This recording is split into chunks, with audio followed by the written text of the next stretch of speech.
सुनाने से पहले मैं आपको एक इंटरेस्टिंग सा स्टैट बताना चाहता हूँ। हमारी कहानियां देखने वाले 80% लोग ऐसे हैं जो हमारी वीडियोस एंजॉय तो करते हैं, लेकिन उन्होंने हमारा चैनल अभी तक सब्सक्राइब नहीं किया है। अगर आप उन 80% लोगों में से हैं, तो बस आपको एक छोटा सा काम करना है। इस वीडियो के नीचे आपको एक सब्सक्राइब बटन दिख रहा होगा, बस उस सब्सक्राइब बटन को दबाना है। बस इतना सा काम करना है आपको, और लगे हाथों बेल आइकन भी प्रेस कर देना, ताकि हमारी लेटेस्ट वीडियो आते ही आपको सबसे पहले पता चले।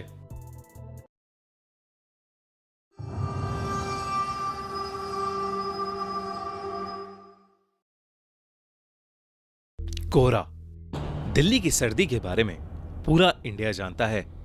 कड़कती ठंड में दिल्ली बहुत ही खूबसूरत लगती है, पर इसी ठंड में हमें देखने को मिलता है खूब सारा कोहरा, घना कोहरा जो एक चादर की तरह पूरी दिल्ली को ढक देता है।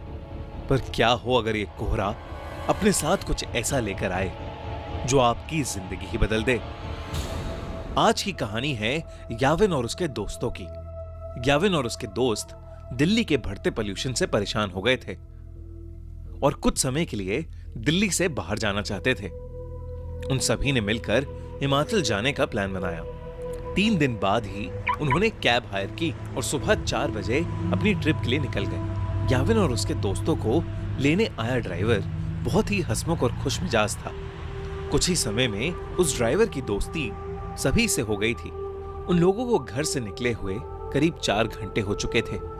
सुबह के 8 बज रहे थे। आसमान में अब भी अंधेरा छाया हुआ था। तभी गाड़ी में बैठे सभी लोगों को सामने रोड पर एक घने कोहरे की चादर दिखी। वो कोहरा इतना गहरा था कि उसके आगे रोड दिखाई ही नहीं दे रही थी। याविन ने नोटिस किया कि उनका ड्राइवर जो पहले बहुत मुस्कुरा रहा था, अब अचानक से बहुत सीरियस हो गया है। उसके चेहरे का मानो रंग ही उड़ गया है। याविन को लगा कि शायद ड्राइवर कोहरे में गाड़ी चलाने से घबरा रहा था। याविन ने ड्राइवर के कंधे पर हाथ रखा और उससे कहा, भैया टेंशन मत लो, धीमी स्पीड पर गाड़ी कोहरे से निकाल लेना। तभी उस ड्राइवर ने याविन को देखा और सहमी हुई आवाज में कहा, मेरी आपसे विनती है, कोहरे से निकलते वक्त प्लीज गाड़ी की खिड़की बंद ही रखना, भूल कर भी मत खोलना। ड्राइवर इतना डरा हुआ था कि याविन और उसके दोस्तों की हंसी छूट गई। इस पर उस ड्राइवर ने बताया कि वो जिस इलाके में है वहां कभी कोहरा नहीं आता, और जब कभी ऐसा कोहरा आता है तो वो अपने साथ एक छलावा, एक झूठ, एक माया लेकर आता है।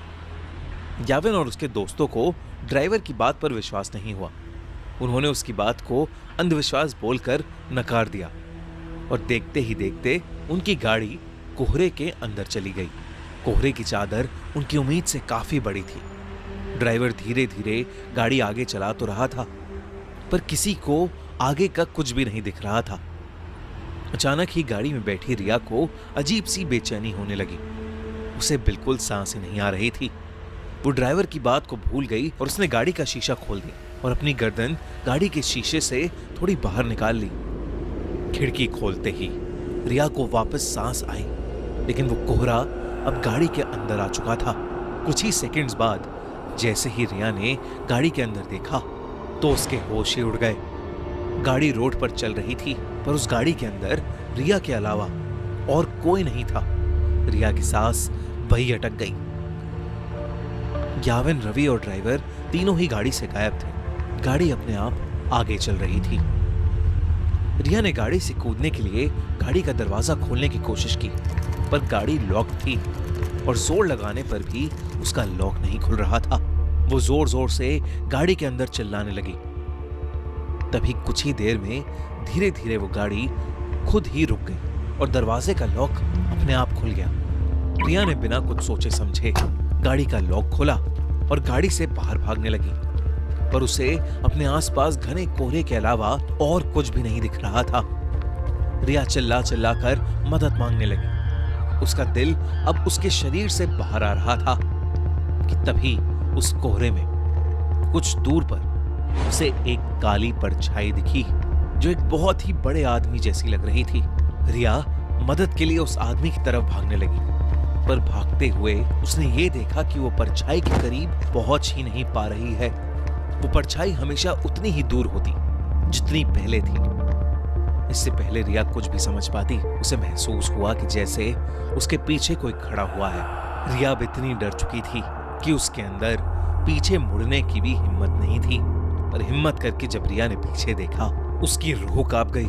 रिया के पीछे एक 12 फीट लंबा काला साया था। लंबे काले साये को देखकर रिया बुरी तरह कांपने लगी। तभी अचानक रिया को पीछे से एक बहुत जोर का धक्का लगा और वो नीचे गिर पड़ी। ग्याविन, रवि, वो ड्राइवर और रिया अब भी गाड़ी में थे। रिया ने जैसी वो खिड़की खोली थी, वो बेहोश हो गई थी। उस ड्राइवर ने उसके बेहोश होते ही रवि को जल्दी से वो खिड़की बंद करने को कहा।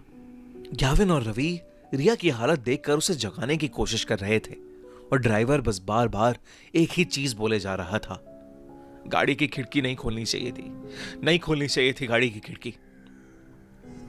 ग्याविन को अब ड्राइवर पर गुस्सा आने लगा था। उसे लग रहा था कि वो ड्राइवर एक मेडिकल इमरजेंसी पर वहम की पट्टी चढ़ा रहा है। ग्याविन बस वहां से निकलकर रिया को हॉस्पिटल ले जाना चाहता था। ग्याविन ने ड्राइवर को गाड़ी तेज चलाने के लिए कहा। ड्राइवर ने ग्याविन की बात मानी और गाड़ी के एक्सीलरेटर पर अपना पैर दबा दिया। लेकिन कुछ ही सेकंड्स में अचानक से गाड़ी के सामने एक लड़की आ गई और इतनी तेज स्पीड होने की वजह से गाड़ी उस लड़की से टकरा गई। उस लड़की के टकराने के बाद ड्राइवर ने गाड़ी वहीं रोक दी।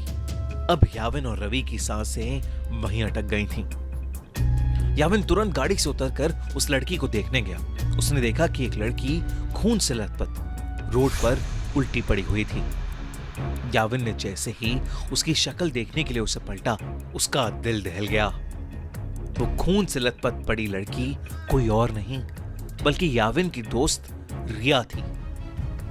याविन को कुछ समझ नहीं आ रहा था क्योंकि रिया तो उसके साथ गाड़ी में थी। याविन दोबारा गाड़ी की ओर गया और उसने देखा कि पूरी गाड़ी बिल्कुल खाली थी। गाड़ी के अंदर और कोई भी नहीं बैठा था। याविन को कुछ समझ नहीं आ रहा था। वो बहुत ज्यादा डर चुका था। याविन ने रिया की बॉडी को उठाकर गाड़ी में रखा और खुद ड्राइवर सीट पर बैठकर गाड़ी को चलाने लगा। याविन उस घने कोहरे में बस तेजी से गाड़ी चला रहा था।